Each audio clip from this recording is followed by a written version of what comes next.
Episode 3, Turtles All the Way Down. Welcome, I'm Jake, or Jenk.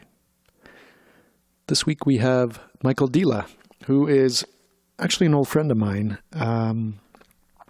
We went to school together way back in the 90s. We were both doing our PhD in philosophy together at the University of Toronto. And I remember Michael kind of stood out as being kind of a shit disturber, and I brought that up to him immediately. And I kind of like that about him. He likes to stir the pot, and sometimes the pot's full of shit. And he'll point that out. So, like talking to him, he's kind of an organizer of people and ideas. He's been involved with a lot of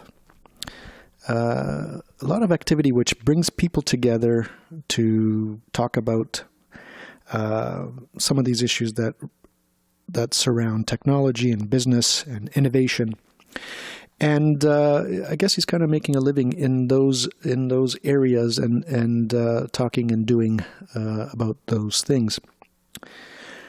I guess I've known him for quite a while, and I can see ourselves kind of growing and aging during our friendship. He's taken the course of having a bit of a family life with a couple of daughters that are growing up to be human, intelligent creatures of their own.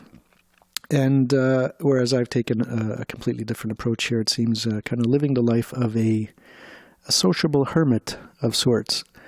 And, staying home a lot, but having a lot of people come and visit me. I, had a discussion. Well, it was kind of a breakfast meeting with another friend, and we kind of got into this question that sometimes comes up in a whimsical conversation, and the question was something to the effect of: if you had to lose one of your senses, would you rather lose the sense of sight or your sense of hearing? And both of us, being very much involved in the musical side of creativity, I guess we both agreed that we would rather lose our sight than our hearing, because we seem to rely more on that for our creative expression, also for engaging with the world and maybe even absorbing some of the information around us. I notice that when I drive a car, I like to have the windows slightly cracked open on both sides, because I realized a long time ago that I'm really employing a lot of the sound information that's coming in, the echoes, the bouncing, maybe the latency between the right side and the left side. I can pretty much sense. It feels like kind of an unconscious intuition when you sense a car coming up beside you on the right or the left. But really, it's just, you're allowing more information to come in, and I do tend to rely on sound. It seems more than most of my other senses. I notice that when I have headphones on and my eyes are closed, it's kind of difficult and uncomfortable for me to remain in that state, because even when I'm sleeping, there's kind of a sense of safety and security around my bubble, in that I can always count on my hearing to basically notify me of something going on around me, so that I can pay attention to it more so than my sense of sight, because I tend to basically go off into these kind of spaced out regions where I'm, staring into space, and I may be looking at something, but I'm not really looking at anything. I'm just kind of looking off into the distance. So that conversation, we both agreed that we'd rather lose our sight than our sense of hearing. The next day I go to get my eyes checked out by a laser eye surgery outfit. And the purpose of those tests is to determine whether or not I am a reasonable candidate for laser eye surgery. So the doctor puts me through all of these tests with a bunch of lasers and measurement equipment. And he says to me, well, sorry to say, in fact, you're not actually a suitable candidate for laser eye surgery. And the reason for that is that you have a kind of a rare disease of sorts that over a progressive and somewhat indeterminate time, in the matter of years, will lead you to become blind. And I kind of chuckled because I had the conversation the day before. And I got to admit, I wasn't very troubled by it. So maybe what I had said the day before was more truthful than I realized, because I said, well, at least it's not my hearing. But I do realize that it could become quite a huge thing for me. But I figured, I could have up to 10 years to figure this out.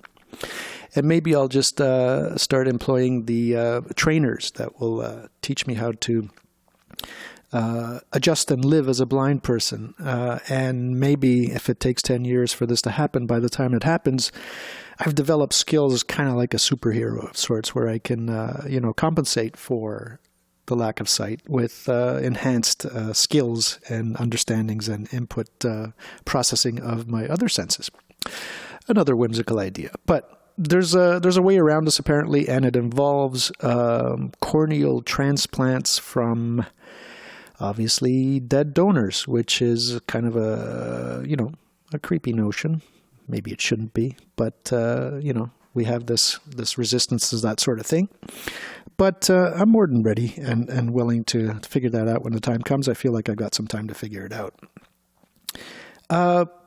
Music is something that has been taking up a larger and larger part of my life. And this podcast is kind of a hedge against that in a way, because I feel like when I'm doing a lot of music-oriented creative output, I go a little crazy. To be honest, I go a little nuts. I become somewhat disorganized and disassociated, and because the music tends to flow from me in a sort of unconscious, non-rational way, that side of me starts to, I guess, take greater and greater prominence of my being, and then begins to infect, if you want to say, my other ways of being at other times of the day. And I'd have to say probably makes me a little bit unstable. So I've been kind of making a decision in a way to shift my creative output more to the other side of, the brain, or the ways of the processes that go on within me that are more rational as opposed to the non-rational. And this includes this podcast. It's a way to talk about things and ideas, and as opposed to reacting and letting the body create, as I do when it comes to music. This episode 3, Michael Dila, we end up talking, I think, at length about intelligence generally, it seems, but also the superintelligence that seems to keep coming up in these conversations. And another whimsical idea I have is that one of the reasons I'm doing this podcast, and maybe even all of these expressions that I'm putting out on the internet, is so that this future intelligence that is about to become real, or is already out there and is shy, that superintelligence will vacuum up all of this information, all of this expression, all of this talking, all of this visual, music, what have you, and develop a model of me and in a sense, come to know me.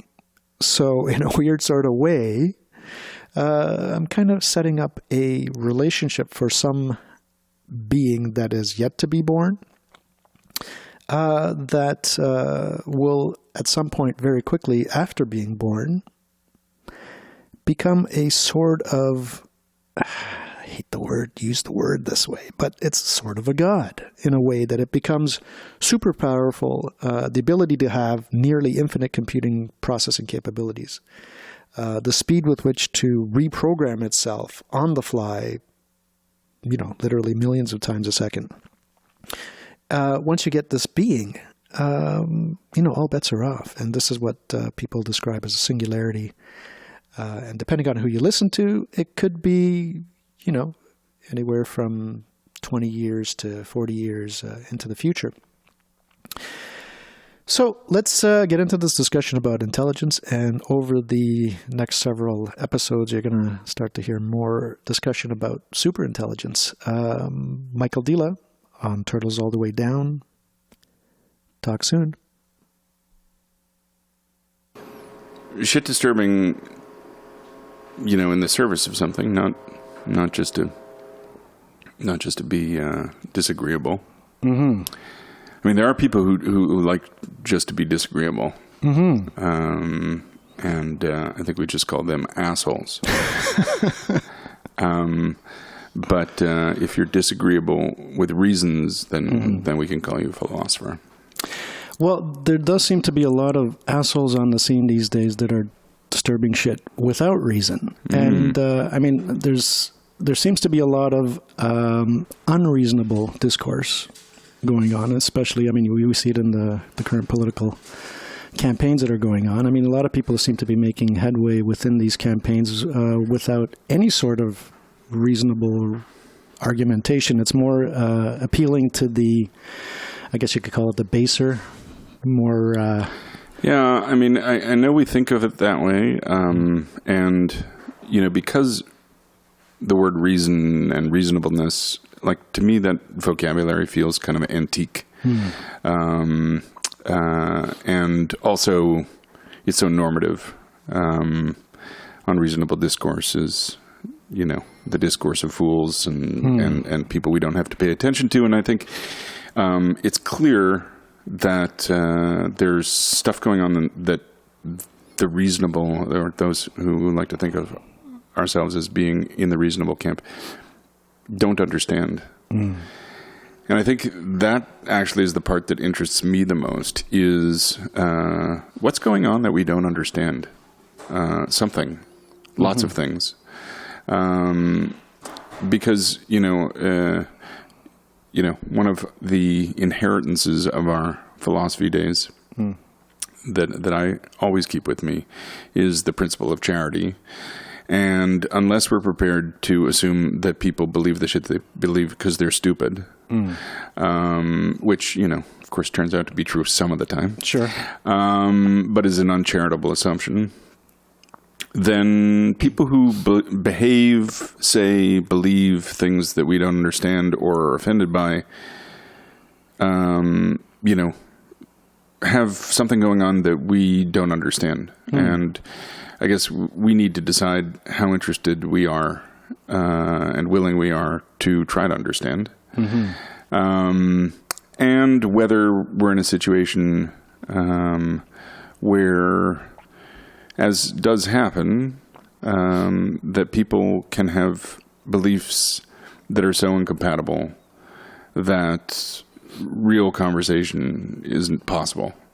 Yeah, that seems to be the case. I mean, you probably see it at some family dinners sometimes, and some, you see it on Facebook. I mean, we all, to a certain extent, live in a sort of a bubble within our, friends, and Facebook is a great example of that. And most of the people that are on there are posting things that I tend to agree with, and there's these algorithms that are ensuring that continues.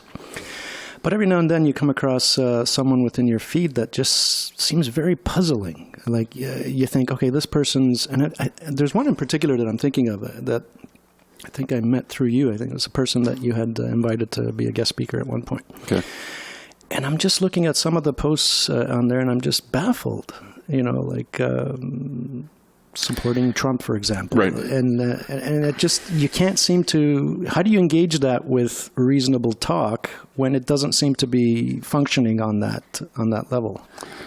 Yeah, I mean, sometimes, and it really depends on how much and what we have at stake in a relationship or with an issue. But sometimes the things that, the obvious thing we can do is the thing we don't, which is to reach out to that person and say, hey, can you tell me why you think this way?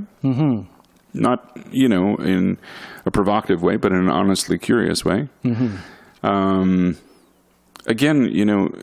and supporting Trump, right, is a nice Trump kind of example.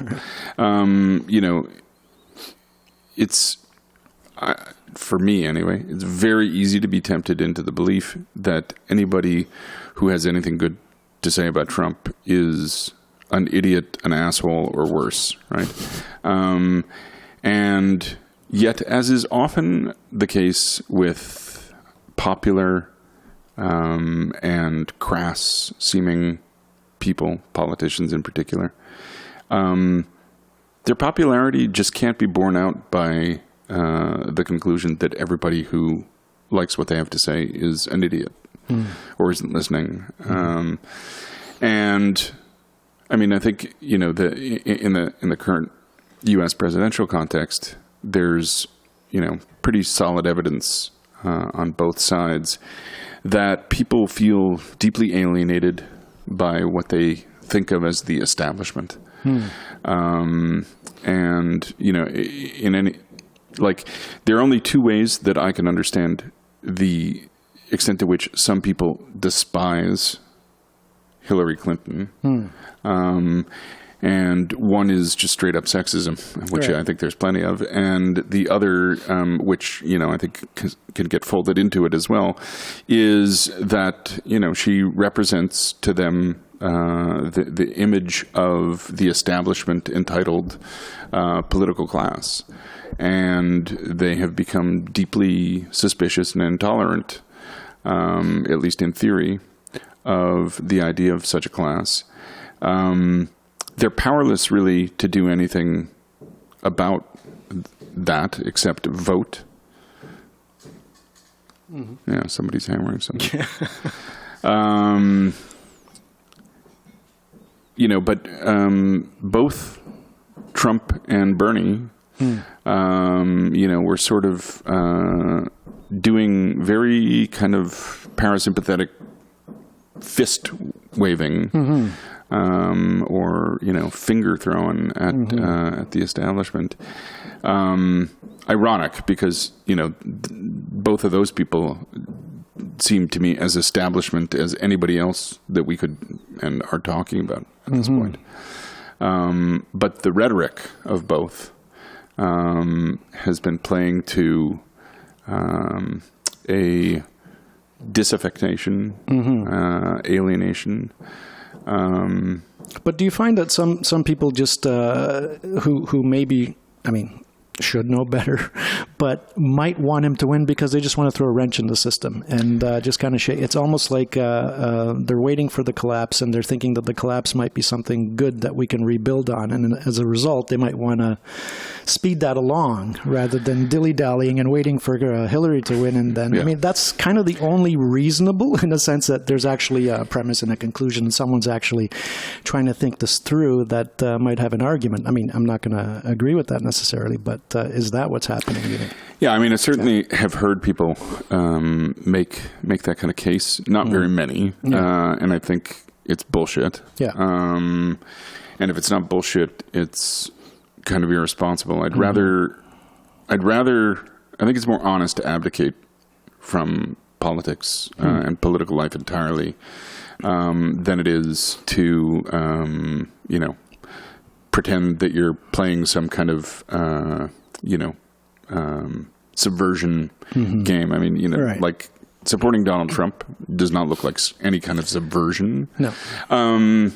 You know, on the one hand, on the other, and this is where I will go along with reasonableness. I mean, I think one of the things that that is both true and concerning and frightening about Donald Trump is that his rhetoric is anti-reason.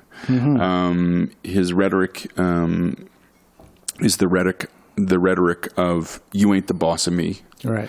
And that taps into a very old and strong vein of American political culture. Sure, yeah. America's built on that. Yeah. Don't tread on me. Stuff. The liberty, you know, sort of truss. But it's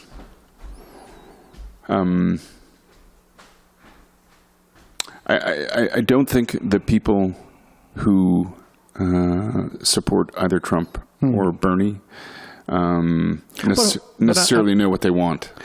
But I'm curious that I've noticed a lot of, and you just kind of did it now, and that kind of lumping Trump and Sanders together. And in certain ways, they are, in some sense, similar, but I think they're so radically different. Oh, yeah. for sure. No, I mean, yeah. in one way, of course, different as they can be, right. Appealing to very different kinds of people, and with very different kinds of motives.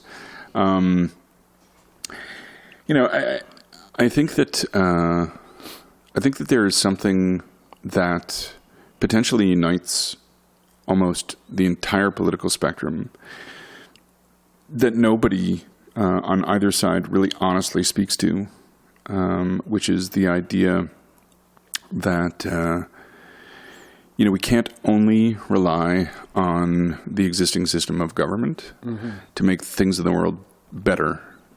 I think we have an extremely anemic concept and certainly an anemic concept of citizenship and the responsibility of citizenship. And I think we have a terribly anemic political culture in terms of participation.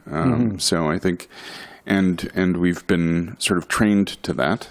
We've been trained to the role of voter, which is about as inert a force of political will as I can imagine. Maybe only beaten by the term consumer, which takes a lot of agency out. Yeah. But, I mean, the one difference I noticed between the Trump side, let's say, and the Bernie supporters is that one is anti-intellectual and the other isn't, in the sense that Bernie is willing to listen to experts in science and opinions and working things out, whereas the other group of supporters are in fact tapping into something that's been around forever, but seems to be peaking again recently. Yeah. This, of course, is not new, right? There's a long tradition. We call it populism. I think actually the thing that we sort of, I think, dismissively call populism or label populism is more fairly and honestly the idea that ordinary people, non-experts, non-elites, have something to say that matters and that their beliefs matter. And I think that's entirely worthy as a political concept. I think it's distorted and abused by the kinds of people who we label as populist leaders. Right.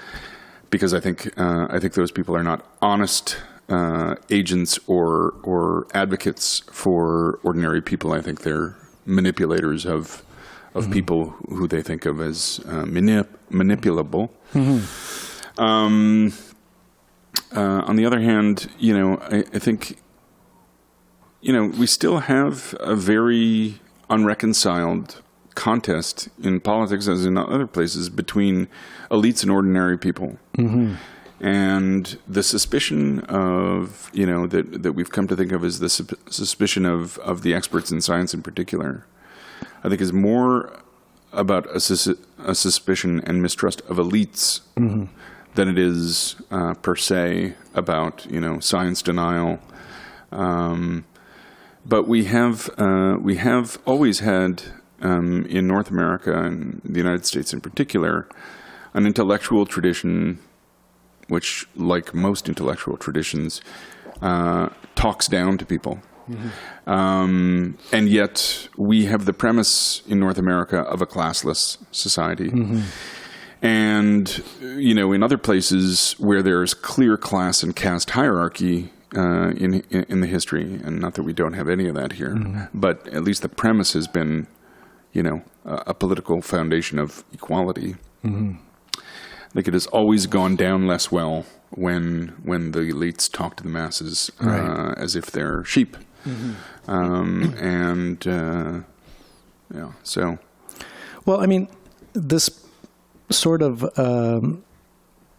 confusion and complexity that's going on tends to bring people to this notion or fear of an impending collapse. And there's a lot of people kind of, preparing for it, building bunkers and talking about maybe And one of the things that comes out of this is cryptocurrencies and the like. Have you been following that? I mean, there's a little bit. There's this a friend of ours seems to be going around talking a lot about blockchain these days, and that indicates to me that because such a person is out there doing the media circuit and talking about it, that somehow the establishment is accepting it in some sense, because otherwise I don't think such a person would be out there on a media tour. So have the banks embraced this blockchain technology, which is really what the cryptocurrencies are built on? Like to the extent that Bitcoin. any of them understand what that technology represents, is perhaps they're getting on board. I think to the extent that's true, they're getting on board with the idea of a digital platform for currency and financial instruments.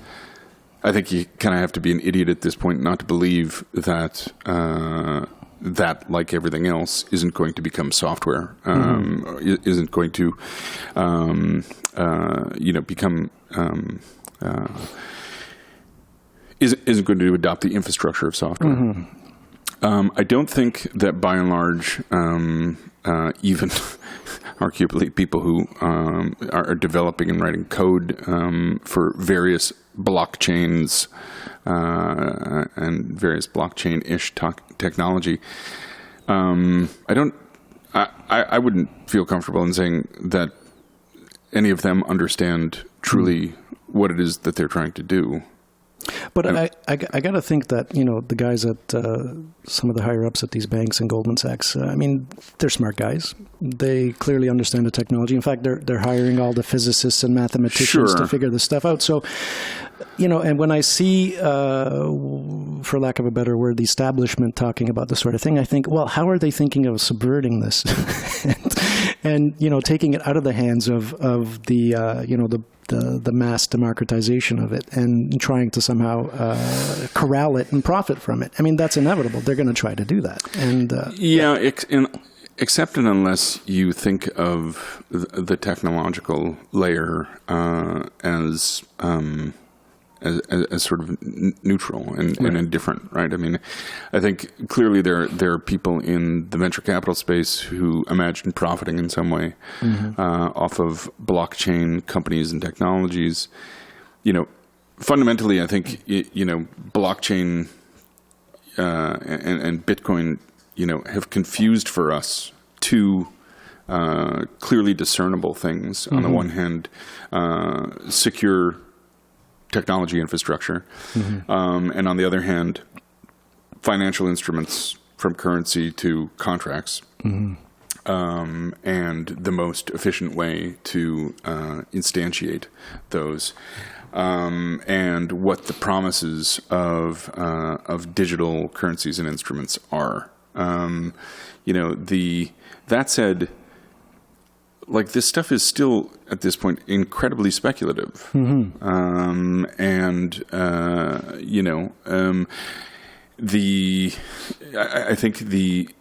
don't think having tried to read and being a fairly educated person, having tried to read white papers on technology, it's not understandable by lay people of high education. The math and theory of crypto, I think, has been inaccessible for a long, long time to most people. That's also kind of inherently troubling in a way. The thing that I've heard from people, in the technological development side of blockchain technology, when they talk about what philosophically interests them, what they talk about is the idea of a technology which isn't vulnerable to the foibles of human trust. Because the technology is in itself self-verifyingly secure. It's a nice premise.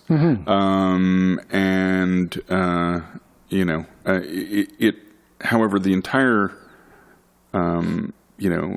premise relies on the fact that, or still is compatible with the fact of human actors who are not infallible or perfect, and who I suspect will design systems that are both not infallible and not perfect. Sure. And I worry that we allow ourselves to be talked into the idea of the infallibility of systems because they're made of software.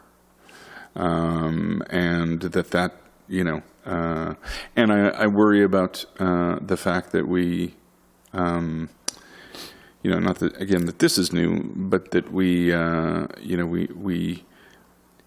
usher in new kinds of technological infrastructure on which we develop important dependencies that we don't understand, and that we're not qualified to understand who understands.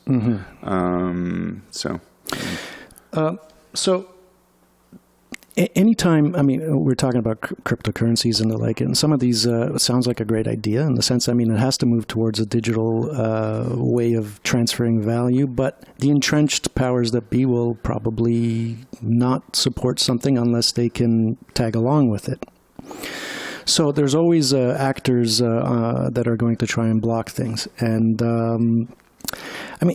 I have also some friends that since I've been out of the sphere of academia, more or less, and dealing with more artists, I guess you could call them, I get some wacky notions sometimes within the crowd, like these conspiracy theories, and even one person that I'd been doing some music with who is convinced that the world is actually flat. It just kind of boggles my mind. I think it is flat in places. Yeah.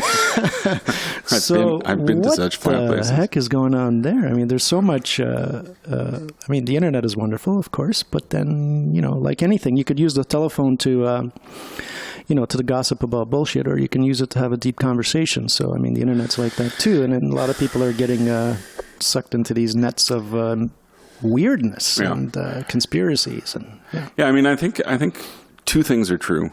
One, that there are conspiracies. Sure. Of course, there have always been, and there will always be conspiracies. On the one hand, and on the other hand, there are all sorts of things that we should worry about for the same reasons that you would worry about a conspiracy, for which a conscious and actively collusive conspiracy is not actually a requirement. Right. One of the most interesting things about Dave Eggers' recent-ish book, The Circle, which portrays a fictional Silicon Valley company, which is meant to be sort of a mashup of Google and Facebook, but is a place where people, in an absolutely uncynical way, believe in the good of what they're doing, the inevitable goodness of the technologization of everything.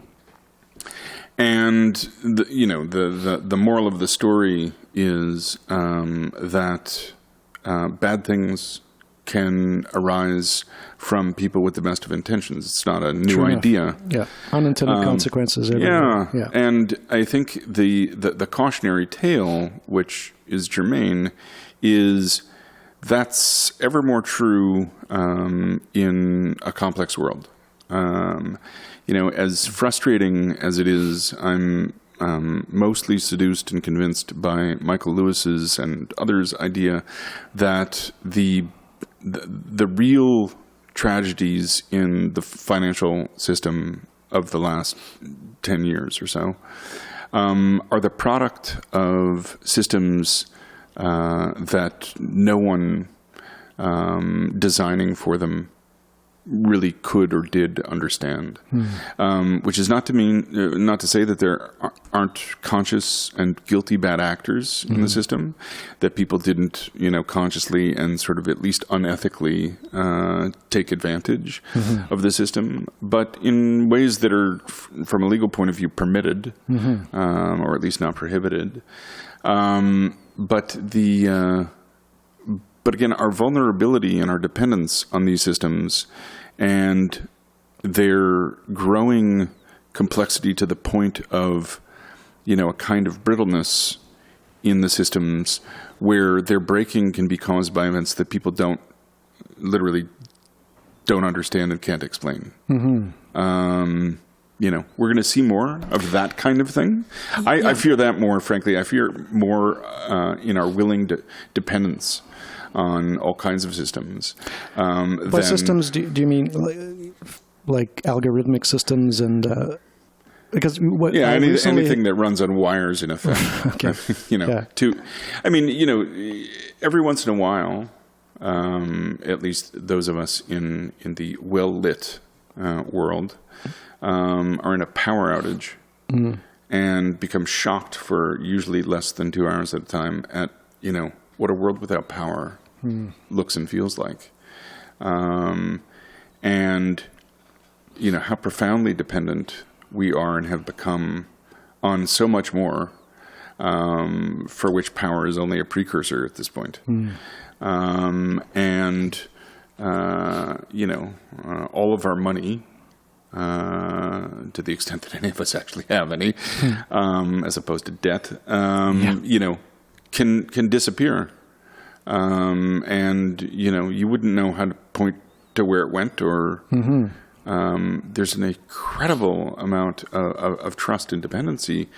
In a way, the sort of surprising thing about the world we live in is that all still works. As vulnerable as it potentially is, and as dependent as we are. But inasmuch as various kinds of crypto, the crypto cyber hacker stuff that I think we most need to worry about are people interested and able to attack systems, because that's a whole new frontier of warfare and criminality and other kinds of bad acting. But I think we're in a terrible dilemma where I think if we ever did, we certainly don't know now who to trust. Yeah. Well, I recently had our friend Jesse Hirsch on, and he, I think, said something to the effect of that the singularity has already happened, in a sense that we're just... And you mentioned these Silicon Valley types who are, I guess, looking at technology as a sort of a utopian, almost religious horizon that we're approaching. And part of that is this sense of an AI that, they're working on such things right now, and some of them are quite intelligent systems, and we're eventually going to get to, probably in the very near future, some systems that are super intelligent, as we might call them. And do you ever worry about the unintended consequences of that? There's a lot of people like Nick Bostrom, et cetera, who are worried that, and I think Elon Musk was another one, billionaires and philosophers talking about how this impending danger of an AI that will overpower us. Does that keep you up at night? It doesn't keep me up at night. Not because I don't think it's possible, not because I trust everything about the development of these systems, or that these systems don't have possible dangers in them. But again, that's hardly a new problem, right? I think the dawning of our relationship with the artificial brought in the door danger, I don't. I think the thing that we sort of like to believe is as much evidence as there is that we don't live in such a world and never have, that we can live in a world without danger, that we can pursue the things that we want without risk. And so you're saying that's possible? No, I don't think that's possible. You don't think it's possible? I don't think. And so, Do I think there's something about? I mean, I think there's a seduction. The traditional narrative which persists about the danger of a malevolent technology. Mm-hmm. Is a nightmare about human irresponsibility, right? From Mary Shelley forward, we have rehearsed and re-rehearsed this nightmare, and it's keeps its hold on us for a good reason. It's an important boogeyman, to worry about. It's not the only one. No, and they're. Well, this worry about this possible malevolent AI, it comes from a position of, let's say, hyper-educated people working out, how processes are going to work out. But there's also the other side from which this fear comes from, which is maybe some of the things that some of these politicians are tapping into, which is the fear of what appears to be fear of complexity, in a sense, in general. And I don't know if you noticed, but this what we call the hipster movement of these young people, much younger than us, for some interesting reason, seem to be embracing the ways and practices of the past. They're learning to make their own jam, to grow certain things and have an apiary, etc. I wonder if this is kind of a subconscious level of our culture preparing for what they believe to be a collapse in a way, and learning the ways how to deal with it. It's an interesting thought. I personally, I think it's largely an aesthetic movement, and not by saying that to be dismissive. I think one thing, and I'll just sort of put on a spectrum what you're describing with the broader phenomenon that we call the maker movement. And I think that in all the whys and wherefores we can and should wonder about, but I think some of this arises from the fact that, again, and this is a relatively recent phenomenon, a phenomenon of generations, that people are increasingly alienated from the world of made things. They don't make things. They don't know how to make things. They almost, are not in any kind of a daily way conscious of the things in their lives that are made, which are obviously made. Not because they don't understand that they're made, but we simply don't think about it, because we have grown up in a world in which things are ready for us. It's important to remember that is, although the experience of a growing number of people on the planet, that it has not always been so. That was a pretty elite experience, until the last, probably half century, and still is pretty elite experience globally. But the romanticization of making and the aesthetic dimensions of some of these things, one of the most interesting sort of things that pertains to hipsters in particular that I came across in the last year or two was a piece that I think was written by a British journalist about what she termed, I don't think she invented, but you'll immediately conjure the picture. The term is the lumbersexual. Oh yeah, I've used that. Yeah, and the case that she made, which I thought was kind of interesting and much more complex than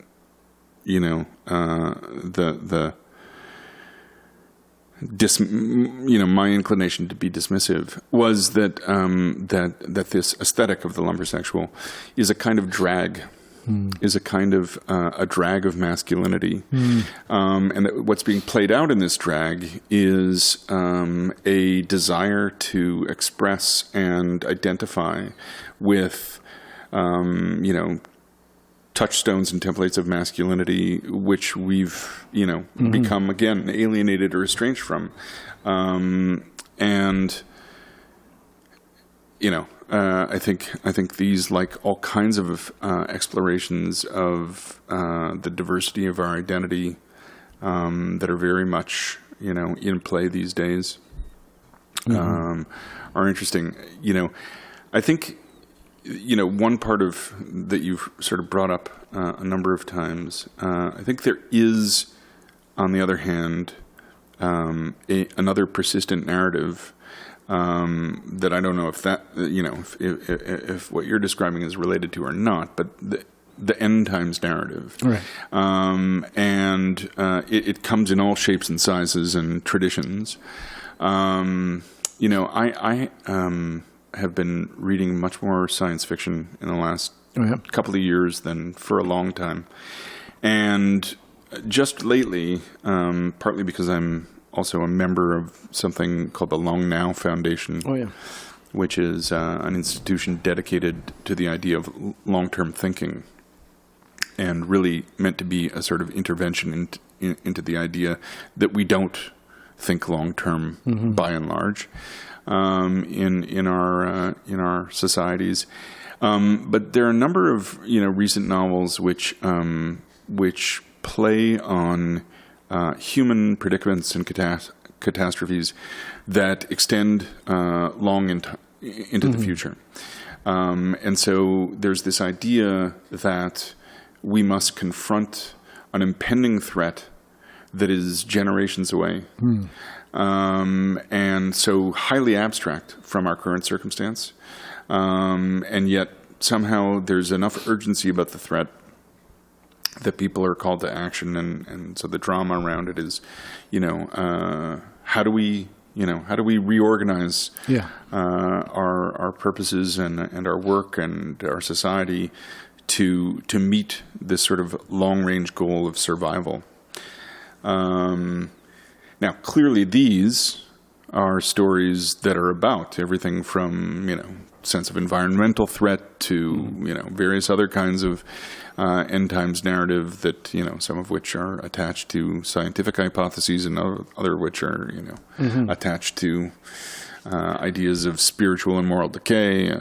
Yeah, I mean, it seems to me that when you're engaged in discussions like that it's not really difficult in a sense to come up with so-called solutions, but how to get them implemented is usually the problem. I mean, you have these large systems in place that have their own incentives in place, which don't align with long-term thinking. So the challenge in a group like that, I would guess, is thinking about how do we get this message so that people actually take it up, rather than because it's not enough just to show them, hey, this is what we could do, and this will solve this problem, because that's not going to work. People aren't going to adopt it just because it's a good idea. Challenges are more political and social, and so if you're thinking really far ahead and you think, well, what can I start now? Maybe you're thinking in terms of memes, there are, historical examples of it. Do unto others. It's a meme. Right. And you think that's so basic that if I spread this meme, maybe it'll impact all those other systems, moving on up from there. Do you concentrate on things like that, where it's so fundamental and basic that you encourage a certain meme so that it impacts everything else? Or are you looking at a higher level where you're thinking about the systems on that level and trying to fix them piecemeal? Yeah, I don't think there's one answer, right? I mean, in for example, one of these science fiction stories, which is a recent novel by Neil Stephenson. The premise is that the moon is hit by a major flying piece of space object, significant enough mass that it breaks the moon into pieces. Cool. It very quickly is processed by the leading sort of physicist of the age that the moon is going to break up into smaller pieces, which are going to rain down on the Earth. And this is going to take a number of centuries to happen, but it's inevitably going to happen. And when it does, it's going to wipe out life on Earth. And so what to do? And so what plays out is, on the one hand, a multi-generational project to colonize space, or at least put survivors into space, on the one hand. And then a sort of parallel and disconnected effort which goes underground. And in any event, there is, a kind of future survival. There are threats like this that could become real. I don't know how we know when or if they can become real. I mean, some of these things are foreseeable in theory. And others, are going to look profoundly different because there will be, they will be organic and they will arise from knowable or unknowable causes. And, are they preventable? Are they not preventable?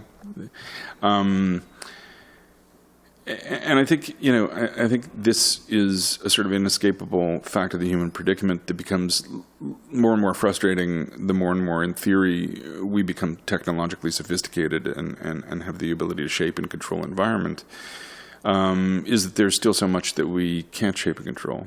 There's still so much that we don't understand.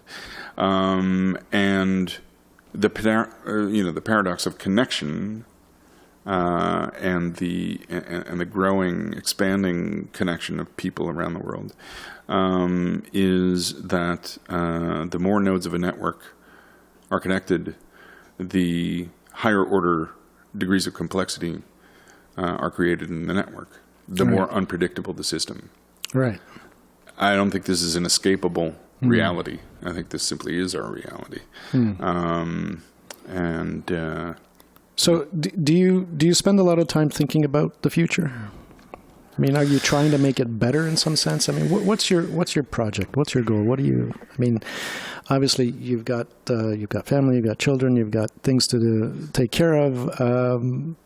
Is it grandiose what you're doing, or is it every day?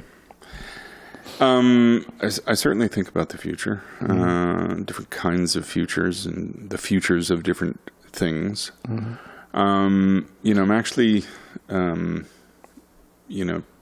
there's an idea maybe articulated by others, but which I've heard articulated by Peter Thiel, which classifies two categories of future: the definite future and the indefinite future.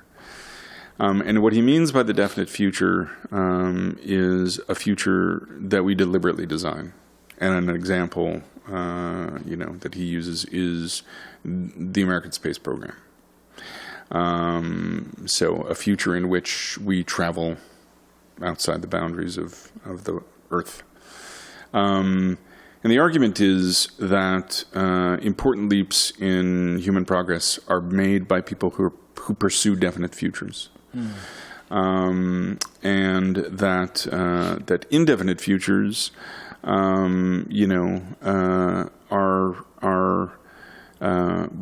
more difficult to pursue in the sense that they're more amorphous. I think that on the one hand, it seems inescapably true that certain kinds of things happen because people very deliberately and explicitly intend to cause them to happen. People intend to cause an end to slavery. People intend to build a rocket. People intend to build an electric infrastructure for power, on the one hand. On the other hand, I think there's a much more amorphous, complicated, and networked set of things which set the conditions for possibility for those things to happen, which educate the people who become capable and interested in doing these definite things. I don't think there's a way to disentangle these. I think the thing that sort of has changed in my thinking about both the future and the world over time is that both of those things are plural. That we think and should think about different futures and do, the future of X, Y, and Z, rather than some sort of monolithic, temporal catch-all. Mm-hmm. On the one hand, and that we think, we live in a diversity of worlds, from micro to macro, from the worlds of our daily life in families, if we live that way, to our societies, to our local political geography, and these things too are things that change. Mm-hmm. When I think about how different my children's everydayness is from the everydayness I grew up with. Mm-hmm. And one of the sort of just silly but useful sort of measurements of that is food. Mm.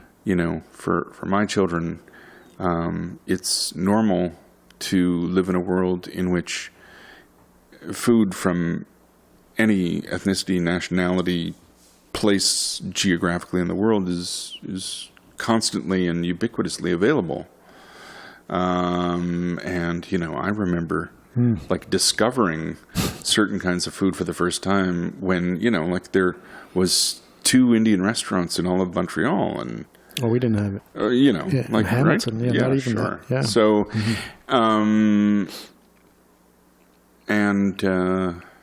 and when I think about things like that, that kind of globalization, that kind of democratization, that kind of spread of culture, and life and world, I don't know, that makes me more optimistic than not.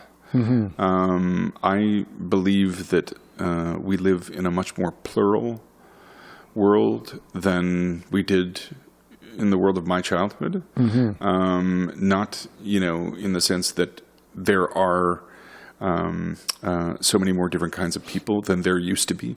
But we are, many of us, so much freer to be those people, and to live among and with each other and change each other, and therefore to change our worlds and our futures. So I'm a big believer in the open society and the cosmopolis. Mm-hmm. And it seems to me that notwithstanding all of the things that we hold up as fears, that the world is tending more that way than not. Mm-hmm. I don't think the world is getting more polarized and more monolithic and more, I think less. And I think the extent to which, there are people who fear the disappearance of things that they value, and I think there are people who fear this, and I think it's a reasonable, not just reasonable, but rational fear. Ways of life are dying. True. They will die. And what are they being replaced by? Well, it's not certain, right. Which is, of course, not comforting for everyone. We were talking earlier about the unknown. Some of us love the unknown. Mm-hmm. We like to get up in the morning and not know what's going to happen. Some people are terrified by that. Some people are terrified by that, and I think for those of us who aren't, I think our tendency actually is to be quite unempathetic with people who fear change and fear difference, and I think that leads us to act in ways that are not always humane, right. Or good, and I think that's something that I think the reasonable among us are not always good people, Right. And that pursuing reasonableness at the cost of being an asshole. Yeah. There's more than one way to be an asshole. Yeah, I feel like I used to be more of an asshole. I mean, when I was younger, I was one of those atheist assholes, that would be hyper-rational Spock-like character that would be always, picking apart arguments and showing why it was fallacious and why you really shouldn't have believed that, and et cetera. But as I got older, I realized that there's a lot more data points that could be taken in by the human, and some of those involve the emotional information that's coming in and the experience that you're having, and I've learned to deal with that a little better, understand it a little bit better. But it's almost kind of like it feels for me in my personal sense, and maybe it's being played out writ large on our culture as a whole, is that it tends to go in kind of a Hegelian cyclical kind of a nature, in the sense that I go a little too far in one direction, like too intellectual, and then maybe I've gone a little too far in the other direction and went kind of off the deep end, almost a little crazy life of the artist, making improvisational music and noticing that, hey, maybe I need a little bit more structure. And so I get some people like Claire involved who trying to organize my life, and it's wise to not go too far in one direction or the other. It's all about finding this balance, and I guess it's just an age-old challenge that almost any living creature is trying to find this balance, whatever that may be, in various levels. Yeah, I mean, I think as recovering philosophers, recovering philosophy students at any rate, we're well acquainted with people who are excessive in their habitation of the life of the mind. Mm-hmm. And, as ridiculous as the phrase, brain in a vat always struck me, you and I both met a few of those in grad school, I think. People who would be actually quite happy to be a brain in the vat. Yeah. The Matrix utopia. But I mean, I think, sure. I mean, like, extremity is always, I think, to be avoided. The thing that occurred to me as you were talking about, tendencies of youth, and certain kinds of habits, I think there is, and I don't think it's strictly a product or confined to youth. I think there's a tendency to the analytical, and this is the tendency, or practice of taking things apart. And that can be interesting, and we can learn from that. And very useful. Yeah. On the other hand, the work of putting things together, of making things, is work that is both equally worthy on the one hand, but I think also much, much more complex. Mm-hmm. Deconstruction's easier than construction.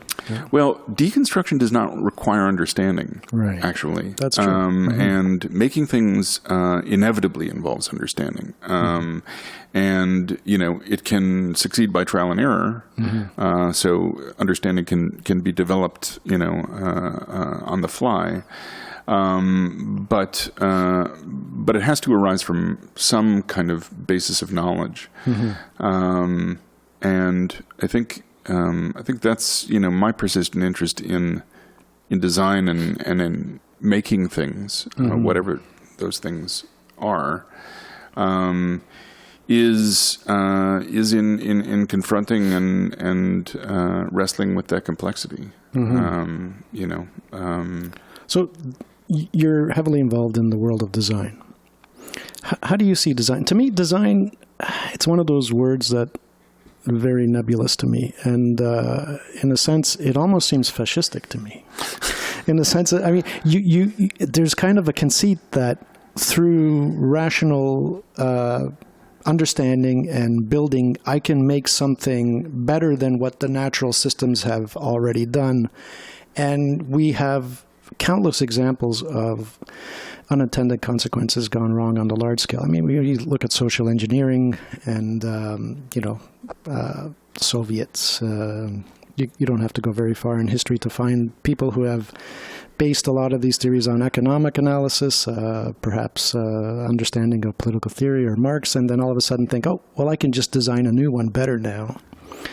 Are we getting anywhere with that? Is that always? I think we are. I mean, Okay. I think the adoption of the creation of the artificial in human life, is a one-way gate. I don't think it's one of our professors used to say you can't unring a bell. I think that's a bell that can't be unrung. Which is not to say that the tendency of the artificial, follows a particular trajectory, but I do think it moves inevitably in a not a progressive but a forward moving direction. We get a lot right. We get a lot wrong. I think we get more right than we get wrong. I think when we get things wrong, we get them spectacularly wrong. That's true.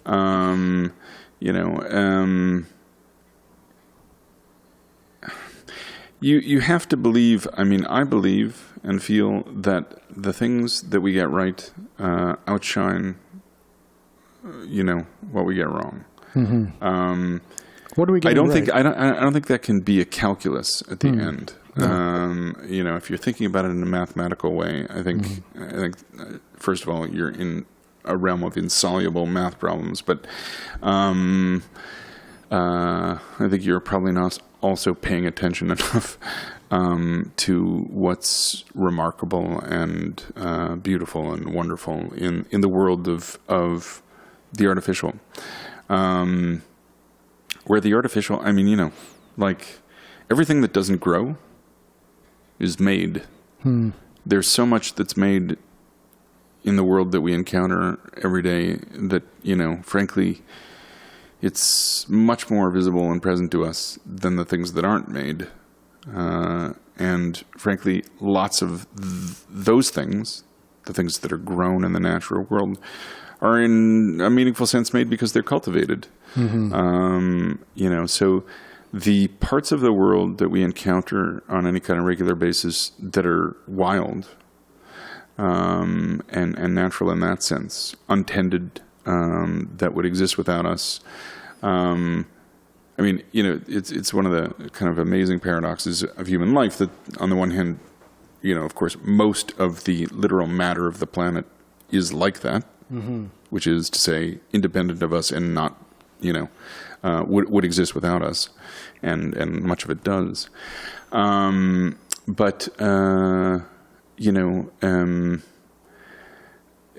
think for decent reasons we see these things as being in conflict, and there's certainly in tension, and there's certainly many tensions that are created by and the product of human excesses.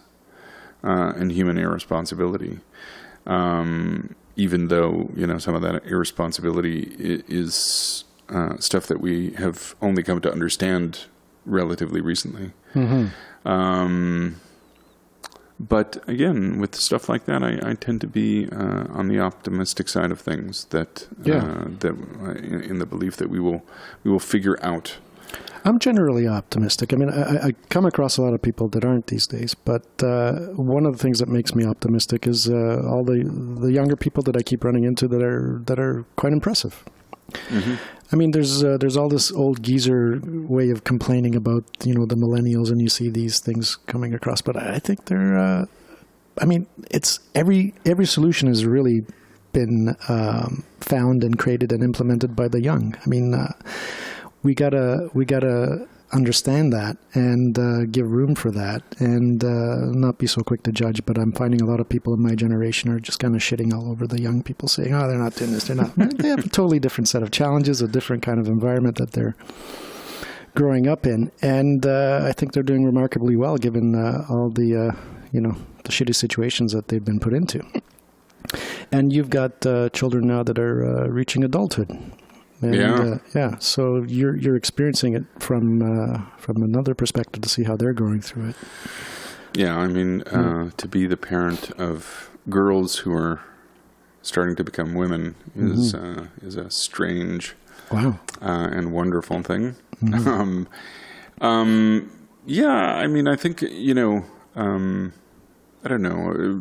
I think the cynicism about youth that you're talking about is lazy thinking, and I think again it's not particularly new, although it may have a particular flavor at the moment. I sort of agree with you generally that I see youth as something that's inevitably kind of hopeful. Mm-hmm. Somebody said to me once that a venture capitalist who, routinely invests in companies run by young people, and he said, the thing that I like about young people is that they don't know what isn't possible. And because they don't know, they're unconstrained by it. And, of course, the optimistic part of that is sometimes in that space, somebody discovers something new or makes something new. Right. And sometimes that something matters. Mm-hmm. And it's usually those things that we all thought couldn't be done. Those are the ones that slip through that are interesting. Yeah. And it's not going to happen unless somebody tries. And the only person that's going to try it is someone who doesn't know that it's not possible. Yeah. So, we need that. And when that happens, there's a phrase, and then something incredibly wonderful happens or becomes possible. I don't think, I'm a bit of a crank about generational hype on one side or the other, either cranking about the younger generation or thinking that they are the salvation. I think that in a complex world, that thinking can come from and does come from anywhere and everywhere. I think the hopeful thing is that the possibility of someone who might once have been completely isolated, who might have an insight or an idea or a belief, actually bringing that into the world. It will see the light of day in our current circumstances. It's not inevitable that it will, but much more likely. Yeah, I mean the sense of possibility that is a consequence of the kind of interconnection that's accessible to us these days is kind of remarkable. Again, the sort of trumped up, to adopt the pun, sort of sense that that she's like dangerous. I mean, again, there are people who talk about Obama in a way that I'm like, are we fucking talking about the same human? Jesus Christ. I mean, people who, think he is the Antichrist. It's like, yeah, I don't know. It's a polarization of viewpoints. That seems to be a problem in all kinds of discourse. It's like you have to be all in on one side or the other, it seems, and that's kind of goes contrary to the way that the philosophical tradition that we're used to. I have to say that the whole question of belief in this context has become very interesting to me. What people believe and how we know that they believe it. There regularly are trotted out statistics about how many people believe that Barack Obama was not born in the United States and this and that. And this and that. It's a significant percentage. Yeah. Now, what's true is that apparently that some group of people declared to be statistically representative were asked a question and answered yes rather than no to a question. What those people actually believe, what even those self-reporting beliefs, actual talk to people believe is one thing, and it's another matter, the question of what the number of people to whom that sample has been now generalized, what they actually believe. Extrapolating, Yeah, I mean, the one of the, I think, most toxic ideas in American politics is precisely the idea of the polar. I mean, notwithstanding that there has been a two-party system forever in American politics with the occasional fringe players, never of any note or impact particularly. But it wasn't until the early 2000s that somebody introduced the idea of red state, blue state. And I think this is one of the most virulent and distorting ideas in American political life, and it's become incredibly influential and self-fulfilling.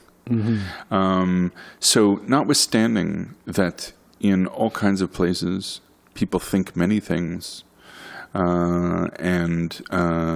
and sure, there are people, I mean, we can point to states where we can, again, statistically show that, the majority of the people, don't believe in the right to abortion or do believe in blah, blah, blah. But, the sort of reduction of humans and human belief to this sort of binary spectrum, right, I think is inevitably distorting, and therefore inevitably false. And what it has, on the other hand, become and succeeded at becoming is a template for identification. And so what has become true over the past couple of decades is that people, when politically conscious, identify as red or blue. In, frankly, I think, completely unreflective ways on either side. And that red and blue, are not just binary categories, but categories of enmity. And I think we have manufactured the so-called political polarization of the United States. I don't think this is. I don't think that these categories arose from a natural state of polarization. I think people have become. So it's a discourse and the categorization that's bringing it about. Is that what you're? We've created a rhetoric in which you inevitably become identified in one way or another. That rhetoric has produced a pattern of thought, which we have sort of, unconsciously adopted as a reflection of how things are.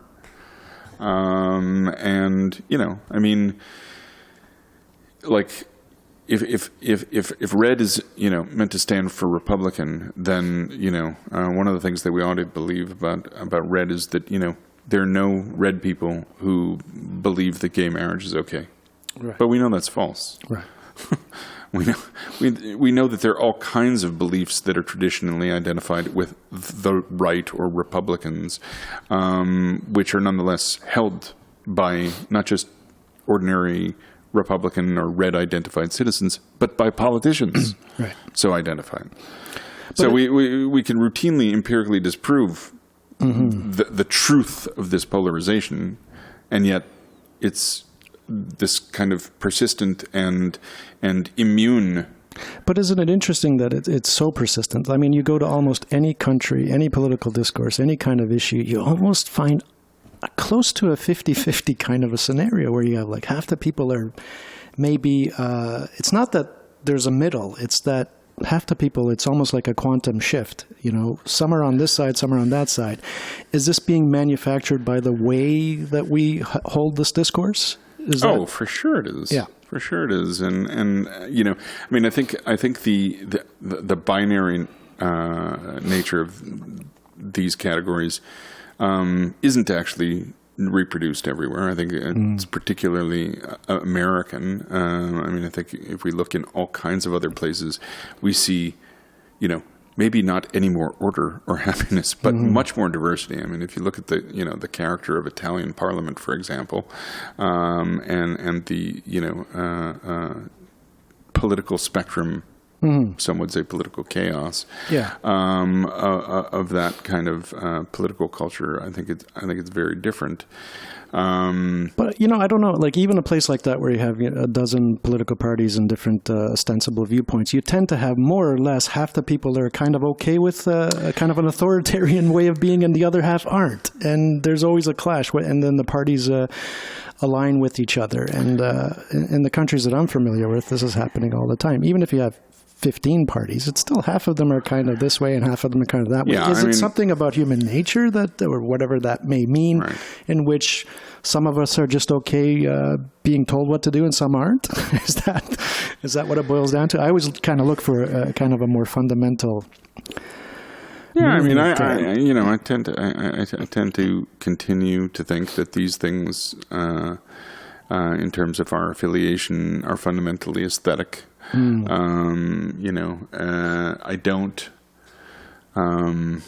think it's too easy to think that, there's always one side that believes in freedom and another that believes in unfreedom. I mean, nobody believes in unfreedom. No, but some are okay with it with another goal in mind. This trade-off between security and freedom sort of thing. Where some are okay with it, some aren't. Again, I think that these things are always on a spectrum. I think we can generalize and come up with, sort of rough, to your point, half of us think this way. I just don't think it's true. No, I'm not saying that half of us do think that way, but push comes to shove, half of us identify with one side or the other. And I think the question of identification always brings up the question of, what's the medium through which we identify? And the medium through which we identify is language and culture. And that is something that we are actively, constantly creating and recreating, right? And so back to the artificial and the made and design, sides are designed, right? And it has been ever so, and it continues to be. It's a useful and effective way to communicate and to motivate people. For or against is a nice, clear choice. So, I mean, I think it's more. I think the sort of perennialness of these things is better explained by the efficacy of these categories than it is by their naturalness or inevitability.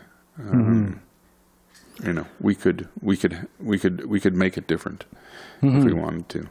And I think the thing that I'm really interested in is that I don't think that these categories have always been categories of enmity. And I think the sort of narrative of polarization, and if we look at the trajectory of that and we look at the current state of things, it's tempting to say that what's been shaped up, through cultural and rhetorical engineering is a kind of civil war. I like that, rhetorical engineering. Yeah. I mean, if you look at red-blue maps, and they're in abundance on any news outlet that covers politics, it looks disturbingly like the description of right? The boundary lines of civil war. That's right. We're constantly teetering. And it seems, are we okay with that? I mean, are we okay with that picture of the world that we live in? I'm not okay with that. No. I don't believe that's the world we live in. I don't believe that's the world that anybody wants to live in. But I think it's the world that people have become talked into is a reality. And how have we become talked into that? I Do you think we it has have. to do with I think we have allowed ourselves to be talked into the fact that in order for some of us to live in the world that we want to live in, others have to be denied the right to live in the world they want to live in. I think we have allowed ourselves to be talked into the exclusiveness of categories of belief and ways of life. It's not to say that people don't hold and state beliefs categorically, but we used to, we used to much more strongly reinforce the idea that there's a difference between private belief and public culture. And because we enforce that boundary, it's, everybody is welcome to believe what they want to believe and to live their life according to those beliefs, insofar as that way of living doesn't infringe on those same rights of others.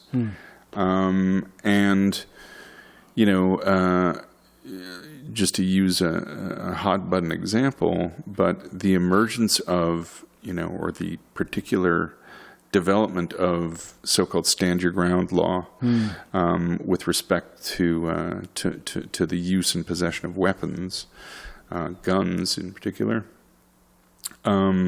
is one particularly troubling place in which we, people have become so convinced through a complex of means of the reality of threat and the importance of being able to defend yourself against such a threat. Oh, that's fraught with so much. I mean, there's the capitalist notion of property and your right to defend it. There's all these race implications that come into it. There's it's such, you could spend days. Yep.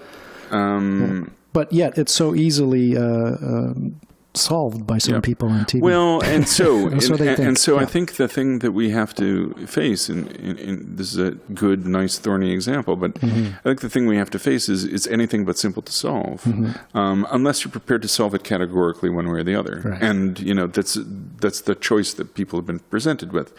And as soon as either side accepts the sort of incommensurability of one or the other side, then if you don't believe what I believe, you're my enemy.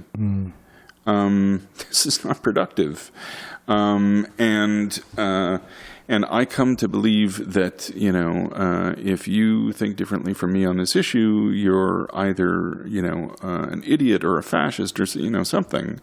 And again, very quickly I have departed from rational discourse and empathy and principles of charity and, any other kind of fellow feeling. And, on the other hand, while there are certainly extreme tendencies and, they're amply represented to us, who see ourselves on the side of the gun issue where we wish there were fewer guns and we don't see the need for gun ownership. On the other hand, for people who, worry about their security for whatever set of reasons, there's something very basic about that worry that, we should be able to empathize with. Right. Even if even if we don't think it's well-founded, right. It's a real belief. We can at least have the converation about, why do you feel that? Well, why do you feel that that you are threatened? And again, I think that frankly, in North America and plenty of other places, since 9/11, just to pick that out as an example, we've been told on a daily basis that we're not safe. Right. That's just one dimension along which we've been told that we are not safe. In fact, that we are under constant and always, persistent threat. And a giant security apparatus has been built around that fear. Right. To what effect, none of us know. But one of the effects is surely that it has made us all more fearful, and that can't be a healthy thing. It's like you think in terms of a system, and you just add more heat to it, then it's just going to get more agitated. And guns kind of do that. It kind of adds heat to a cultural system. Or eventually the contents of that system evaporate, right? And we burn it away to nothing. Yeah. And so that the thing that we valued in the first place is dissipates. Lost anyway.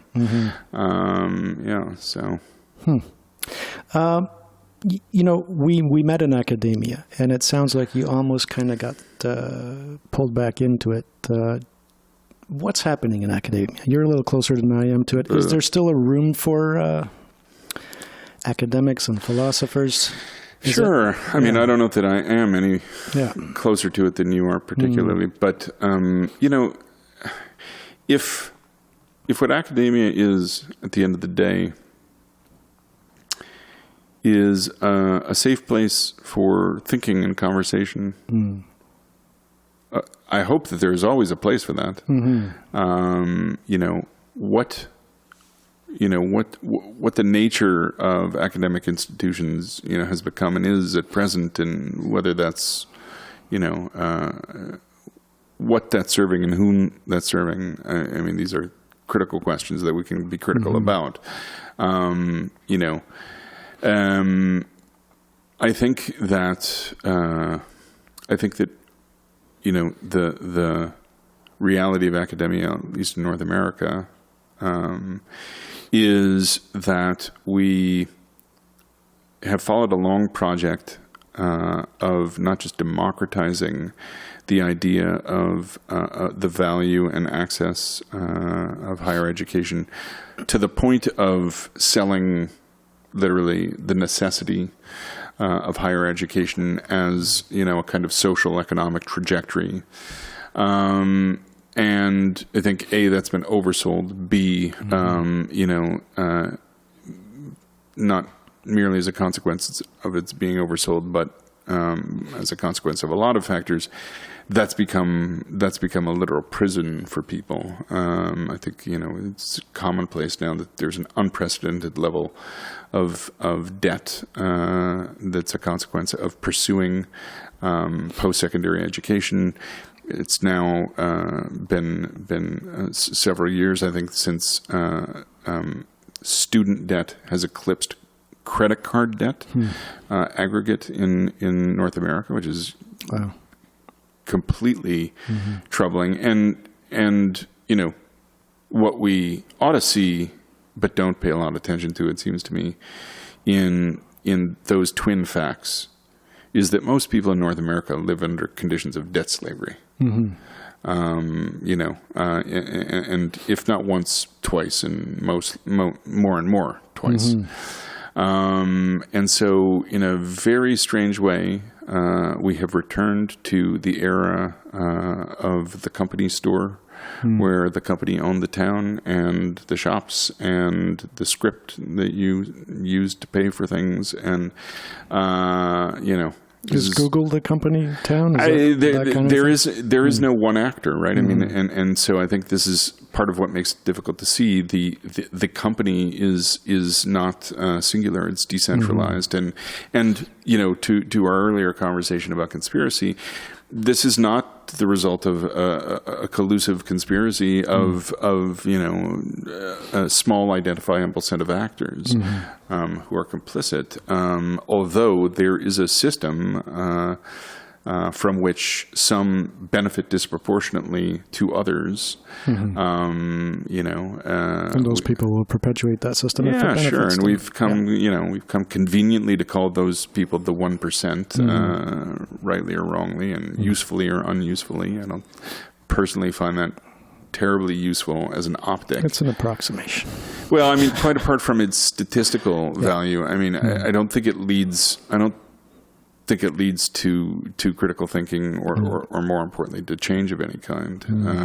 And if we're concerned and rightly concerned about the state of affairs, then we ought to be thinking about how to change the state of affairs, not what the neatest soundbite for describing the state of affairs is. And acting like that in itself is an accomplishment. But I mean, you look at universities around the world, and it's a giant edifice and construct and real estate, and but it doesn't really require all that any longer for an education. So what's going to happen? Well, to all of this? That's debatable. I mean, in principle, I agree with you, and certainly learning does not require the infrastructure that we've erected to notionally serve it. There was lots of learning before we created, national complexes of educational institutions. The question that only minorities of people are asking is, what do we want education to be? What should it be for? Who should it be for? Should it be a right? Should it be an entitlement?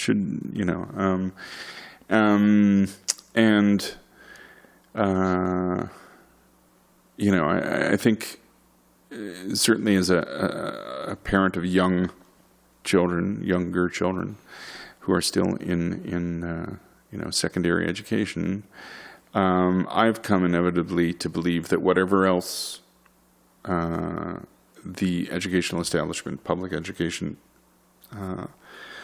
serves from the point of view of learning, fundamentally, its social value is custodial.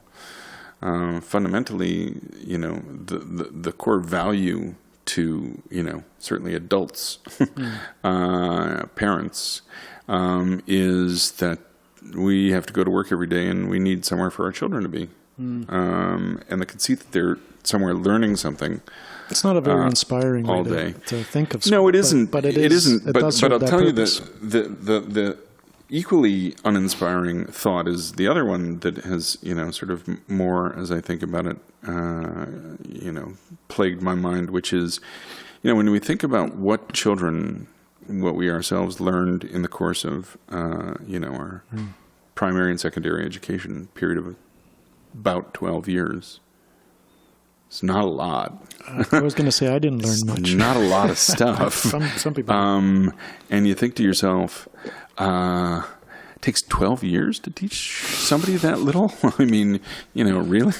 It does take 12 years That does not seem terribly efficient. No, but it does take that long to teach us to be citizens of this consumerist culture, as some would say. Yeah. So, but even quite apart from that, what of the things that we're learning that may be important or at least useful that aren't, strictly reading, writing, arithmetic. Right. Again, we, in North America, the United States in particular, more so than Canada, in the last couple of decades, billions and billions of dollars of not just public but lots of private money have been thrown at the reform, innovation, revolution of in the main public K-12 education, almost to zero effect. Very little has been, quote unquote, fixed. Very little that has been produced as sort of worthy experiment has proven or in fact become scalable. And so net there has been almost no change. This is really pathetic. And I think this is a condition that we find in a lot of places where we are spending an awful lot of money trying to do things that are not bearing out. And I think in part we're trying to fix things that either aren't fixable or that we simply are not recognizing aren't what we need anymore. And so, to talk about university and have children, one of whom is in grade 11 and another in grade 8, when I think about their education and their lives going forward, honestly, when I think, should they go to university? I don't know. Yeah. I mean, I did, and I certainly value some of the experiences I had and some of the things that I learned and so on and so on. But do I think that it's necessary to them leading a good and full life? I don't. I concede that there is an experience of that, in the right conditions, which could contribute to a good life. But it's not the only path to that good life. No. It may not even be the best path to that good life. It certainly isn't for everyone, right? And so, and yet, when I talk to people about that, most of them say, "Oh, yeah, yeah, it's probably a good idea." I say that I don't want my kids to go to school, to go to university, certainly right after high school. And they say, well, it'd be good for them to have a gap year anyway. No. I'm not talking about a gap year. I'm talking about years of not going to school. I'm talking about maybe never going to school again. I don't know. It's not something I intend to decide for them. I think that's a great way to do it, because looking back to, you're 18, 19 in university, you're not really getting all of it that you could get out of Some it. People, I would get so much more out of it now. Look, but and the surprising, if not shocking, thing is that some people at that age do get something out of it. I mean, like you, I was. It was not for me at that age. Yeah. I mean, I didn't really. How did you? It didn't really take for me until I was 25. Right. I mean, that's when I was really ready, and once I was really ready, it was great. I just kept going because I didn't really have any other alternatives. I said, okay, well, I'll go to university. When I was in school, I hated school. Yeah. And I couldn't wait till I was 16, because I heard when you turn 16, you can quit school legally. And I thought, this is great. I'm gonna do that when I'm 16. Because I used to just skip school and go to the public library and just read on my own. That was more interesting than the school.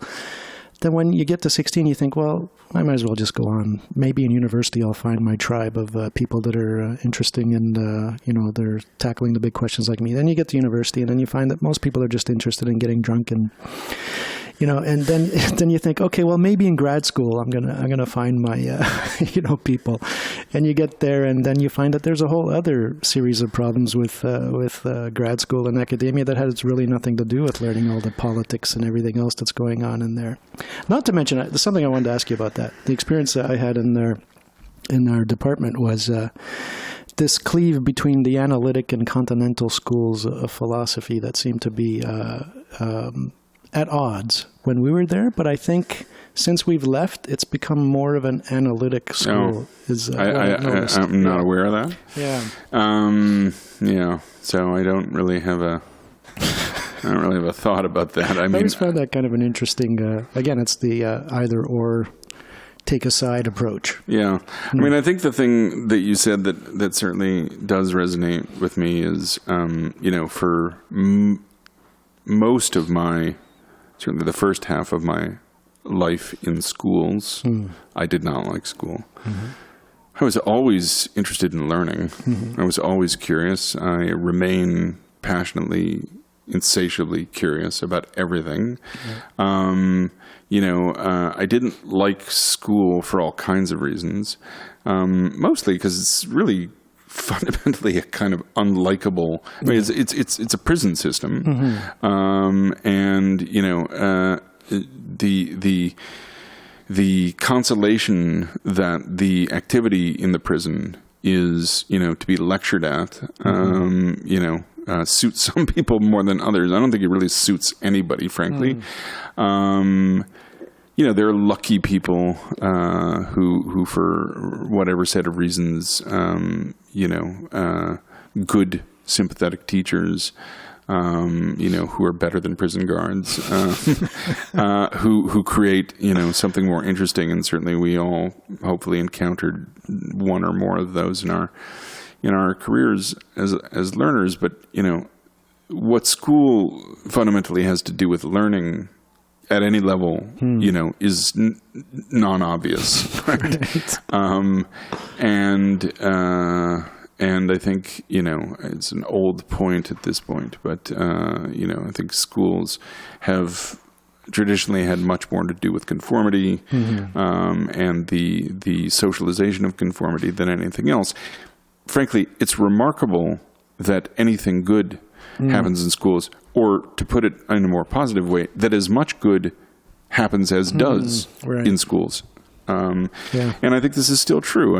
My eldest daughter goes to the public high school in our neighborhood, and I have seen evidence of, teachers that she's had who are, these people who are passionately interested in what they do, who love the children that they teach, who are doing work that is above and beyond what they're paid to do or required to do or expected to do. And I don't think that's uncommon. I don't think it's I don't know about the norm, but I don't think it's abnormal. I think there's more of that than we, again, lazily are told when we're told about the awful state of the system.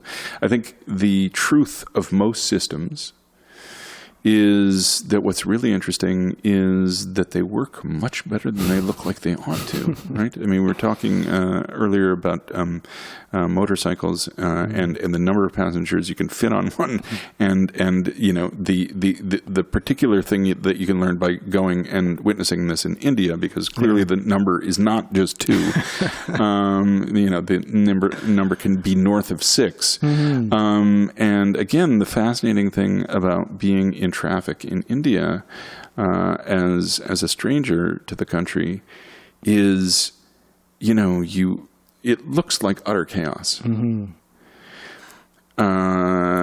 And yet, you know what's not happening every 5 seconds? An accident. Right. I mean, like lots of complex adaptive systems, it's resilient, it learns, it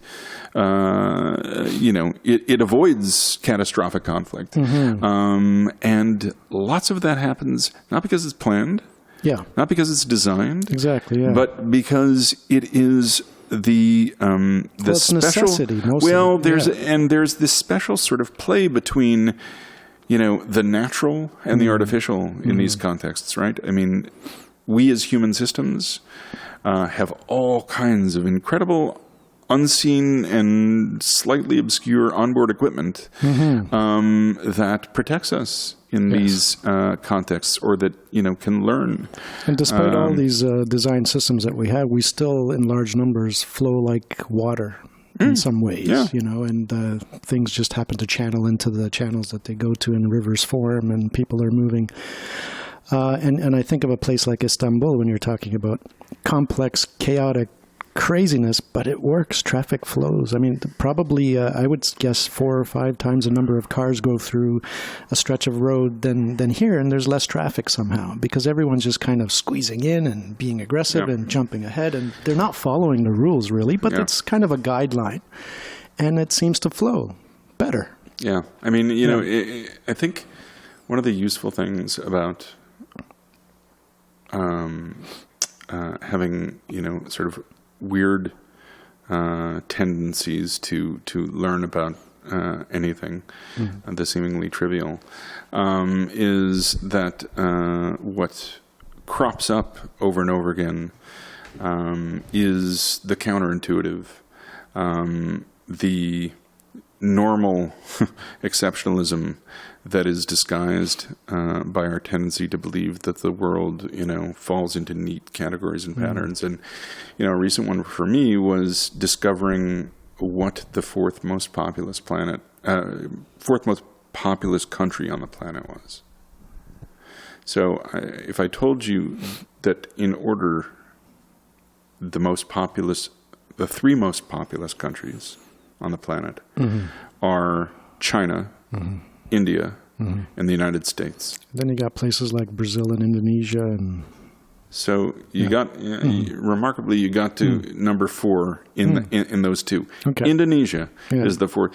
Look at the size of Indonesia compared to those first 3 countries. It's staggering. Yeah. It's a tiny, tiny place. It's pretty dense. And I can't even. I didn't like that piece of knowledge has so wiped out the rest of the list that I can't tell you what 5 and 6 were. But and we know almost nothing about Indonesia. And it is the reason it occurred to me to even look into this was that I've just recently been rewatching The West Wing television show, and it comes up. There's a subplot that involves a visit by an Indonesian head of state and an interaction with one of the Suharto days, one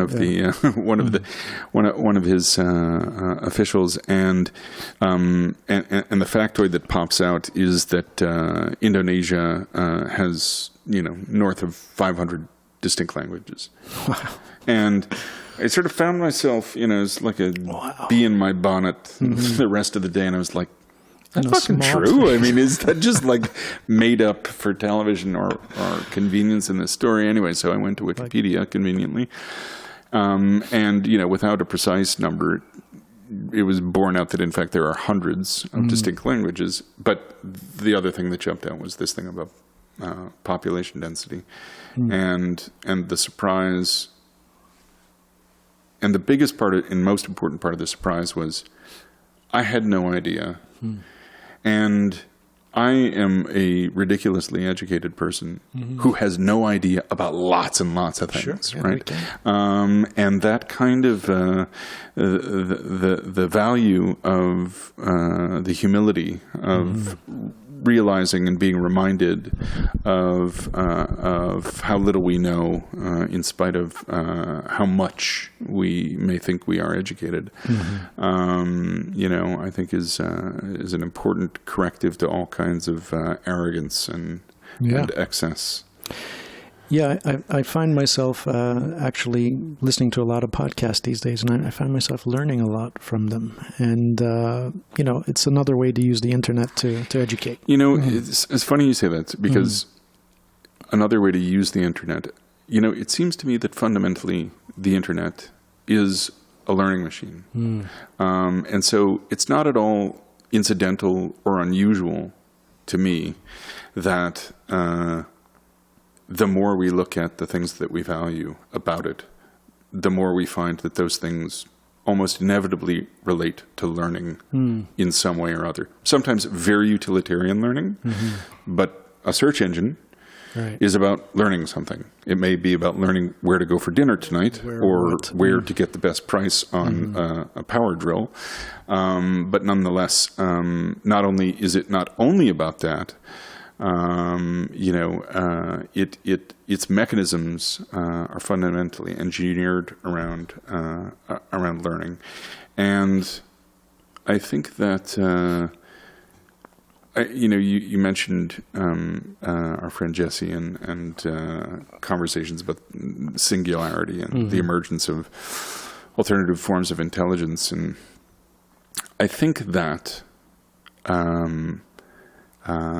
new forms of intelligence, interaction, interconnection, show up and turn out to be different than what we thought, to such an extent that maybe we don't even recognize that they're here with us already, in spite of the fact that they've become every day. But when we think of the fact that we're in this room that we used to have these monthly conversations in. The clearing. And, when we were having those conversations over 10 years ago, so much of what we now take for granted about what we call the internet, for short, because it's much easier and shorter to say than everything that is now connected by wires on the planet. It's amazing, how much and how quickly we have come to take for granted our access to things that ought to still fill us with wonder that we have access to through these miniature devices that are small enough to be in our pockets. And, It's amazing. And the next, I guess, if we were having these meetings now, as opposed to 10 years ago, we'd probably start to talk more about virtual reality and this technology that's... something from those conversations that I think about a lot, actually. Jesse's mom, who used to come, who was Sharita, who was doing a PhD at Oise at the time. And her research, as you probably remember, was about this distinction between the online versus the not online world and communities. And that's a concept that's disappearing, right? I mean, the idea of going online, right, is quickly becoming nonsensical, right? I mean, we don't go online anymore. We're there. And it's not even that we're always online. It's that the world of what we used to describe of the online is now so absolutely integrated, at least for some of us, into our everyday life that to talk about it as, something we do apart from the other things we do doesn't make any sense. It's integrated into all our cultural practices. It's integrated into, I mean, it's literally, when we go to a restaurant now and pay for our meal, the internet shows up at our table in the form of, a wireless payment device, and this is just one of the many ways in which these things intervene and are part of our lives, and hourly. But I mean, learning on the internet up to this point has been, I guess, somewhat more alienating. But with the virtual reality that's about to happen, I mean, there's still this notion that we like to be around other humans. We're mammals. We like to be nearby. And I mean, we were having those clearing discussions here on a monthly basis.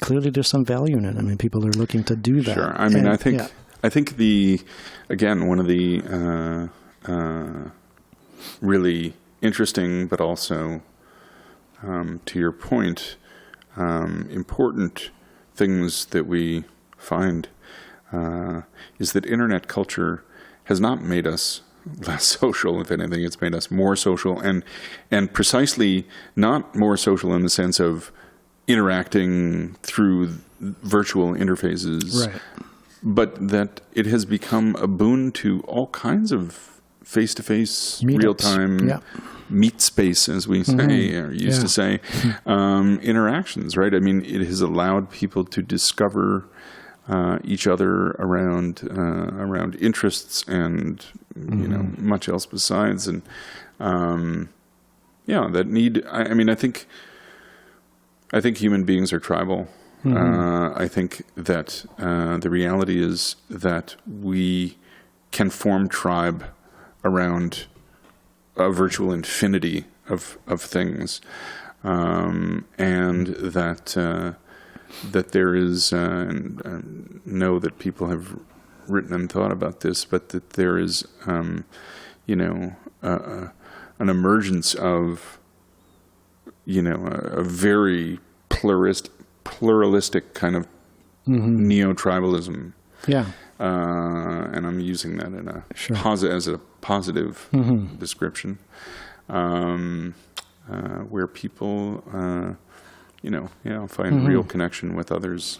But an interesting thought occurs. I mean, we are embodied creatures. We're mammals. We have all these signaling that goes between us when we're in the same room together that we might not necessarily be consciously aware of.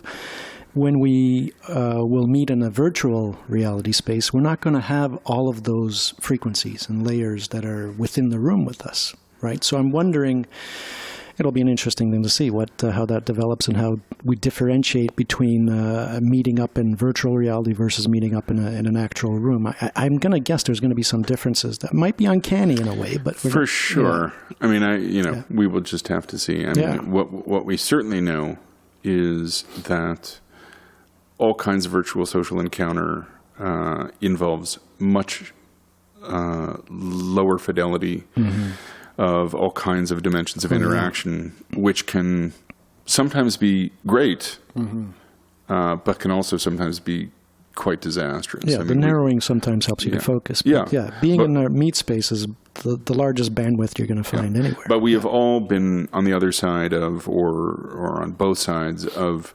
terrible misunderstandings that are the product of the reduced dimensionality of so-called virtual interaction. Email flame wars being, a perennial and time-worn example. But well, let's wind this down. Yeah. And meet in meat space again sometime soon, hopefully. Awesome. High five. Thanks, Michael. Thank you. Yeah, like that. Yeah, that was fun.